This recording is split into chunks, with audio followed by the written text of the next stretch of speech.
অতিবাহিত করলেন।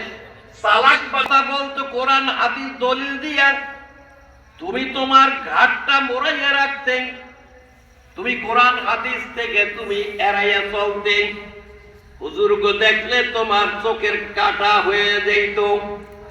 কোরআন ভালো পাও নাই, ওলামায়ে কেরাম তোমার ভালো লাগে নাই, দ্বীনের মজলিস ভালো লাগে নাই, ওয়াজ নসিহত ভালো লাগে নাই, তোমার ভালো লাগছে গান বাজনা ফুর্তি আমোদ, এইগুলো ভালো লাগছে। এখন যখন তুমি আজরাইলের সূরত দেখছো, এখন কয় ইন্নী তুবতুল আন, হে আল্লাহ আমি এখন তওবা করলাম, আমি এখন আত্মসমর্পণ করলাম, সারেন্ডার করলাম। আল্লাহ তাআলা বলে ওয়ালাল্লাযীনা ইয়ামুতুনা হুম কুফফার, এখন তোমার মওত হবে কাফিরি হালাতে।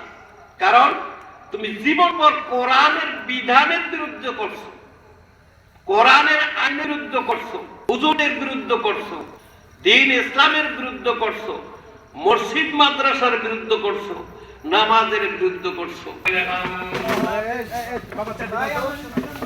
মুসাফির নাম কইয়া ফের ঠিকানা, কইয়া গে রওয়ানা নাই কইতে রওয়ানা।